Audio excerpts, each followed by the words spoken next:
0.8, write rational numbers as fractions. This time we're going to write fractions. Previously, we took fractions and changed them to decimals. All right, the very first one is, what kind of number is this? 3 2/5. Who remembers what the name of this kind of fraction is? What is it, Carson? It's a mixed number. Why is it mixed? It has a whole number and a fraction, so it's a mix of the two. And over here is a reminder of how to change this mixed number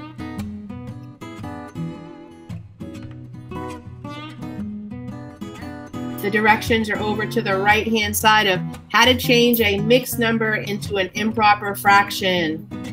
It says that you are going to multiply the denominator and the whole number and then add the numerator. So you multiply and add. So we are going to multiply 5 times 3 is 15 plus 2.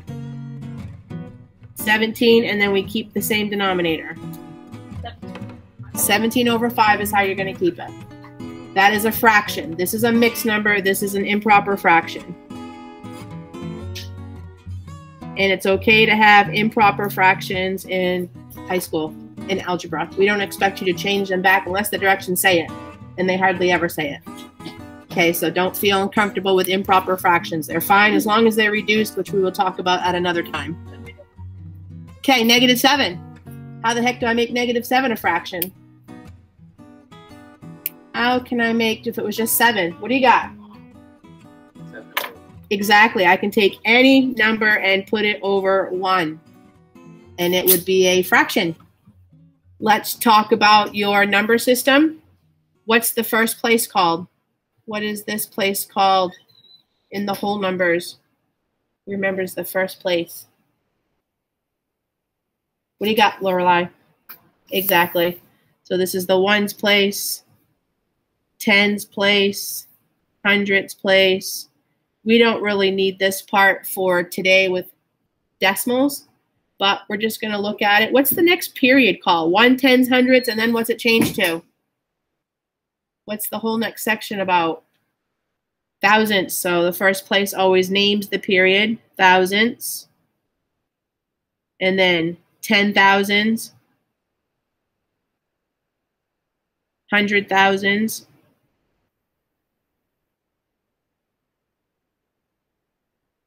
and then the next period is millions. Then we'll stop there on that. Again, we don't need to know all of that for today's work, but it's good to review our number system.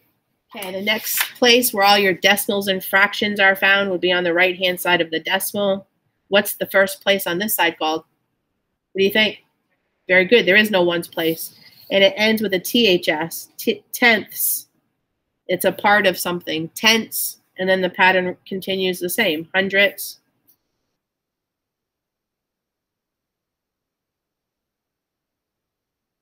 Thousandths. 10,000ths, and so on.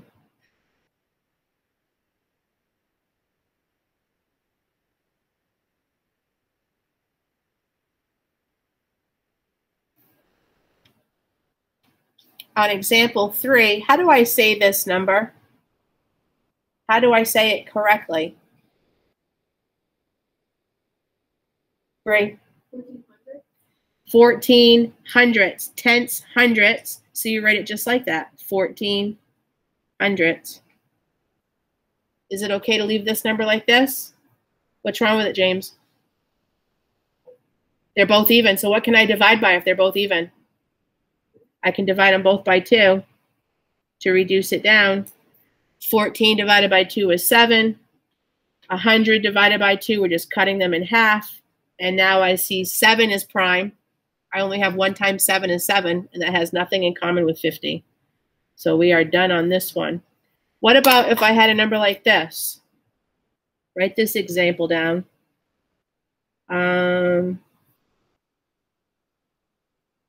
And I want to change this to a fraction. How do I say this number correctly? Perfect. 3 and 25 hundredths. Tenths, hundredths.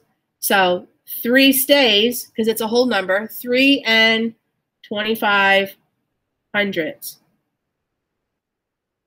So the only part that's changing is the decimal part. I still have a whole number here. And so I would simplify 25 hundredths. I'm thinking about money. What do 25 and 100 have in common? Thinking about money. They both have quarters in them. There's 1 quarter in 25. How many quarters in a dollar? 4. So I just divided both of these by 25. The harder of all of these, until you get used to it, is repeating decimals. So I'll do a couple of them on your homework with you. Everybody in the other class pretty much got all their homework done. So I will do a couple of these with you in your homework, and then you'll have a couple to practice yourself. So here's the process for repeating decimals. All right, so the first step that I want to do is say, I'm going to let n, actually I want to use my red one. Let's say that n equals 0.5555 to infinity. I need a whole number. And so when I see that it's repeating once, what would make my decimal move once? I want it to move once so that I get 5 whole ones. What do I multiply in math to make my decimal move each time? If I looked at my number system, if I wanted to go from 1 to the tens place, I'd multiply by what? 10. What about if I was going to the hundreds place? You'd multiply by 100, 10 times 10. So every time you're moving your decimal, you're multiplying by 10. Or if you're getting smaller, you'd be doing what? Dividing by 10. So that's the cool thing about base 10. All right, so I have one number that is repeating, and I want to get a whole number here. So I'm going to multiply both sides by 10. 10 times 1n is 10n. And then 10 times 0.5 repeating is the decimal moves once, and I end up with 5.555 to infinity. But I did get that whole number of 5. Now what I'm going to do is I'm going to subtract this piece off from it. I'm going to subtract 1n from this side. And I'm going to subtract 0.5555. I need to line up my decimals, subtract 0.5555 to infinity. I'm lining up my decimals. 10n subtracting 1n equals 9n.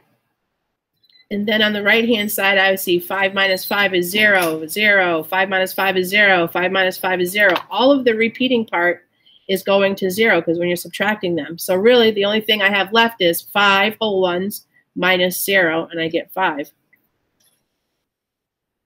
9 is being multiplied to n, so to undo that, I would divide by 9. And I get n equals 5/9. That's the fraction that we would have started with to change it into 5 repeating. All right, one other thing that I want to remind you of that we've talked about, but I want you to put them in your notes, are fractions that we use commonly all the time. What are the fractions that go with these decimals? When you see them, you shouldn't have to do the work on them. These should be ones that you know. I don't always want you doing number crunching. I want you to save it for when it's not in your foundation. Which one of these do you know? Do you know any of them? Bree. There you go. So this is a half. That means I would write the fraction 1/2. So every time it's asking me to convert between the two, if I know 1/2 is 0.5 and 0.5 is 1/2, then you don't have to show me the word. What about another one here? James.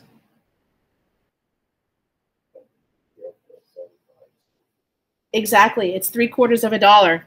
3/4 of a dollar. And the last one is 1/4 of a dollar. So you got a quarter, 50 cents, 75 cents, and there are the fractions that go with them. The only other ones that I would encourage you to know is because the pattern is so easy, and we talked about it one time before. What about these ones? The 9ths.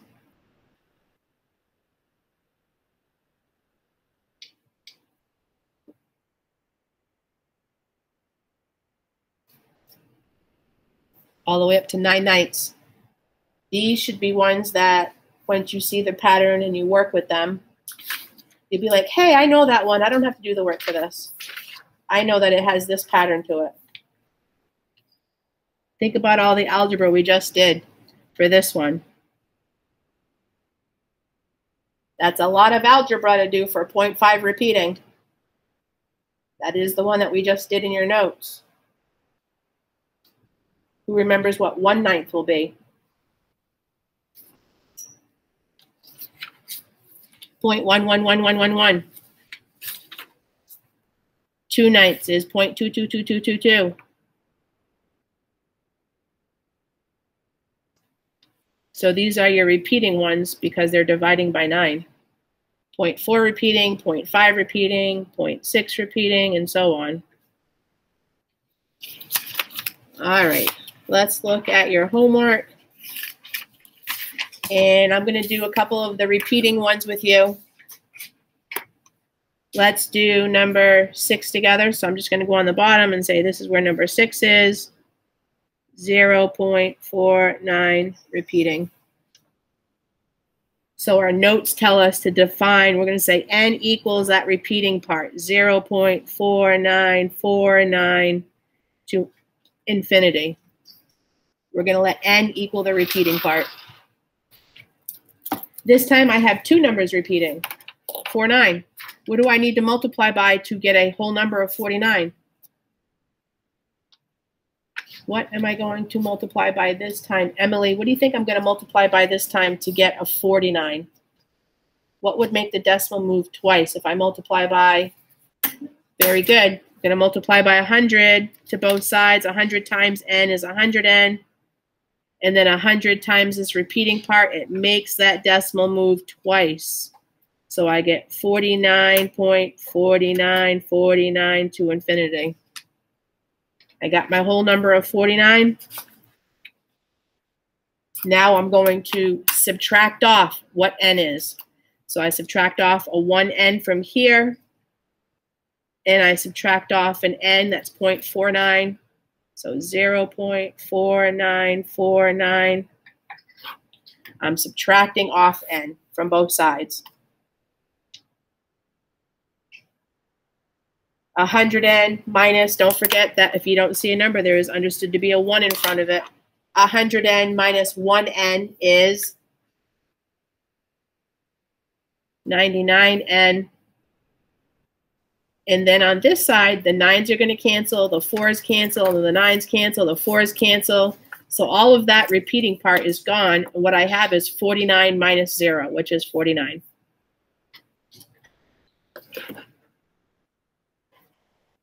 Now I finished solving for n. It's being multiplied by 99, so I divide by 99.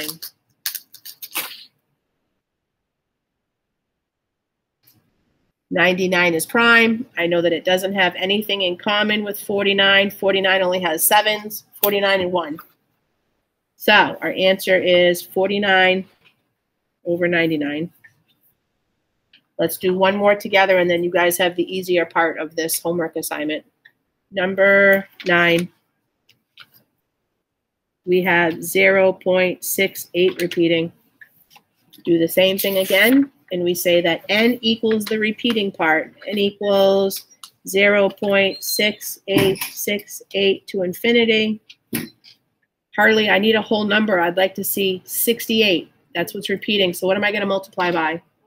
I'm multiplying both sides by 100 again. When I multiply by 100, it makes that decimal move twice, and I get 68.6868 to infinity. Now I subtract off n. Here's n. I'm subtracting off n. So I subtract off n from both sides, 0.6868 to infinity.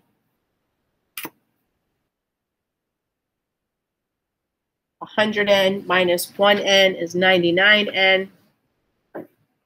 And again, the repeating parts all go to 0, and I'm just left with 68 minus 0.